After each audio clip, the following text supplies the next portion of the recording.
Pagpalang araw po, ayan, panibagong araw, panibagong vlog na ulit tayo ngayon. Ayan, ang ganda ng araw, oh. So, ayan, natapos na natin yung ginagawa natin doon sa baba, pero hindi pa rin matapos yung problema natin sa tulo. Grabe ng tulo yan, hindi na matapos-tapos. Kaya ito po, pinagawa natin yung taas. Tingnan natin. Pag ito na tapingan namin itong taas, sana naman mawala na rin yung tulo sa baba.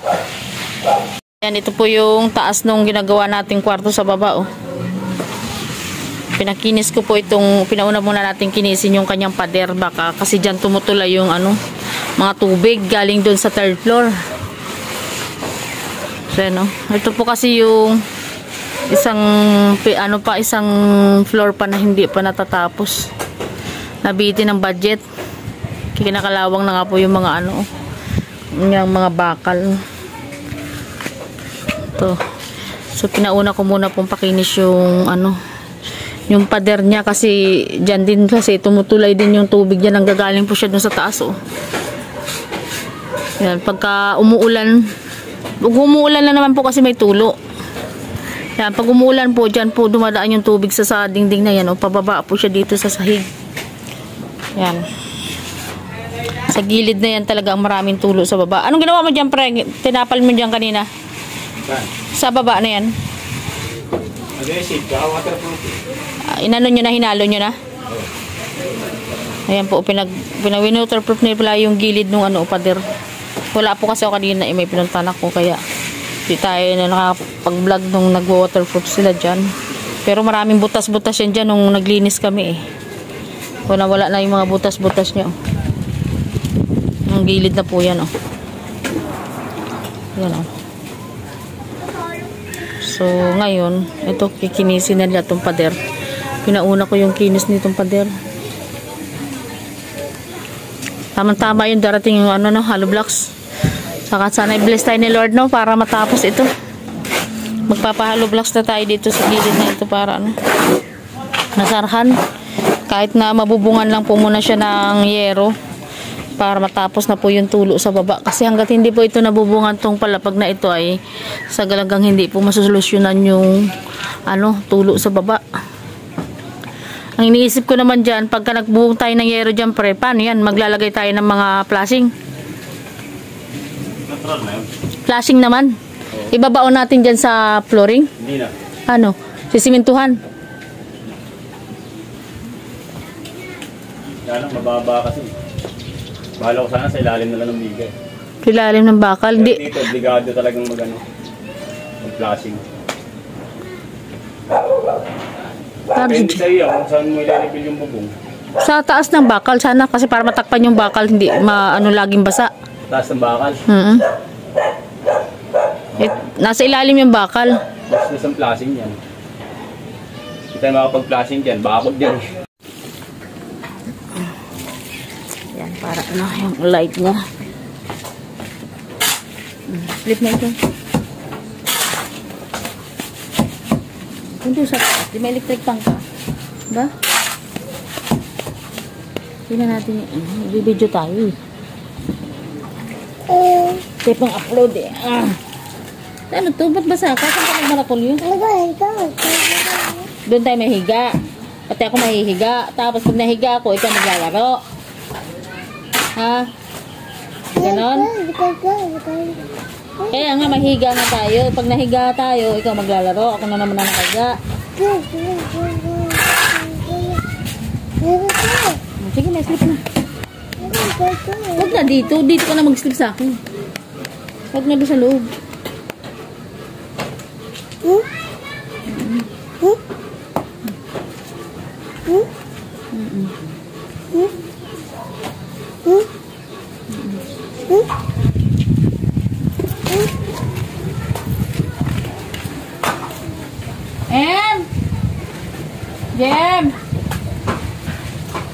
Jem! Kasi mga tao dito, eh.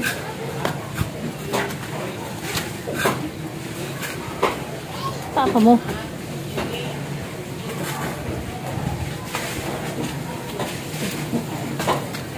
Tawagin mo si Jem. Tawagin mo. Tawagin mo.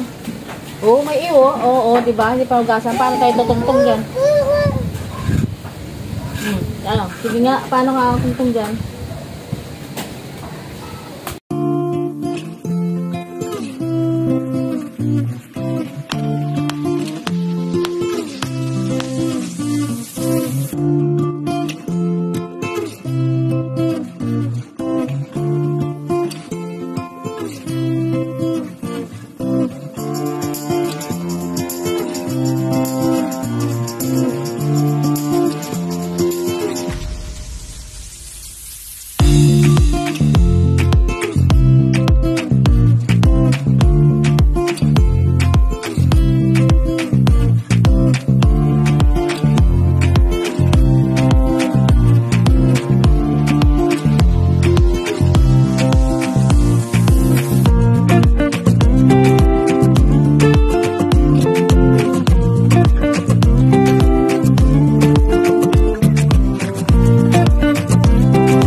sa ila ngayon. Binabakbak yung aming pader. Yan, natapos na po tayo dun sa baba. Ito naman po. Pinabuksan po natin yung pader dito sa may sala para diretso na po dun sa kusina. Kasi dati po, sinarado namin ang buo yan. Gawa nung hindi pa tapos yung nasa, yung kusina namin. So, yun po ay pinagawa ko yung kusina. Pinadiretso ko na yung kusina namin. So, kailangan nila magbutas dyan ng pintuan sa may sala. Yung dating lagayan namin ng TV. Yan. Kaya maalikabok sa loob. Vincent, upo ka lang dyan.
Ang laki ng binakbak ko.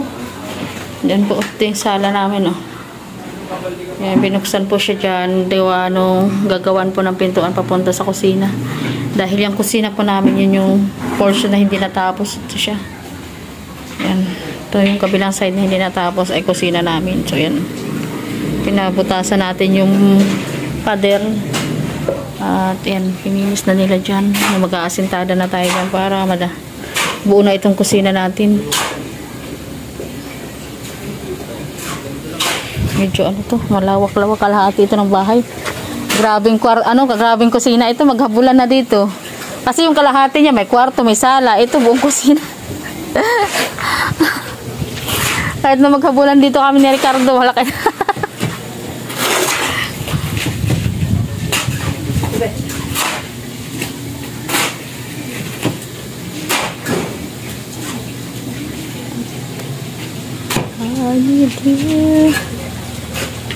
Ay, 4. 4 lang. 4 lang.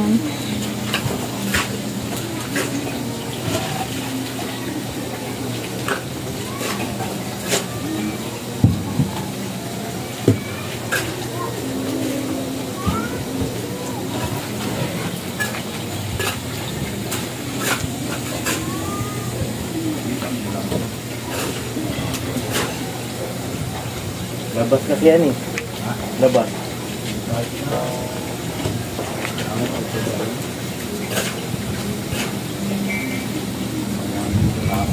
Gagawin ng yan, kanal. Ano ba yung lilinisan nga ito, dumi na naman, oh. Dapat yan, tinataniman mo na lang ito. Plant box naman talaga ang purpose na mga kaya mayroong ganyan mga plant box yan, eh. Kaya lang, kailangan pa ipa-waterproof yan bago palagyan ng lupa. Papa-waterproof muna yan. Tapos saka lalagyan ng lupa yung parang waterproof tapos tapingan uli sa taas. 'Di ba? Kasi pag dinerecho sa waterproofing yung lupa baka wala. Tapos may butas. Tapos tapo. Para yung tubig hindi. May tapo na, nag-i-stack. Meron kaya mga butas yan na kasi laki ng tubo ng tubig, kulay blue. Oo, ganda. Meron yan, mga pagka umuulan. Meron siyang labasan, meron siyang...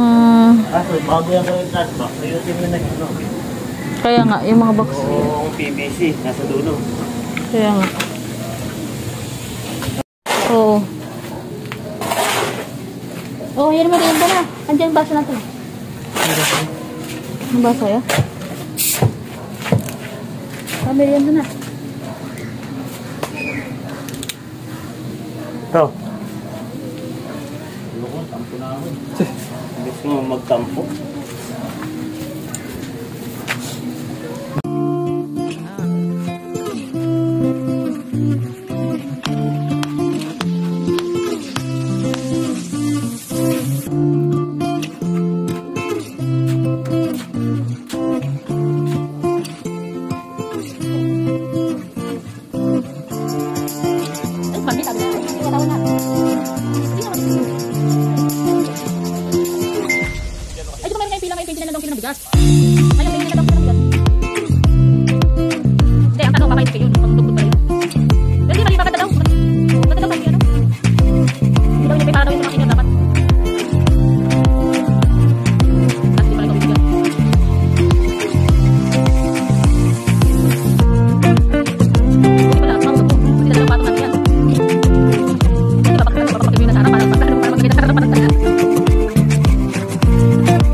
Wala akong pagawa ngayon, eh. Pagkabalik ko lang din sa ano.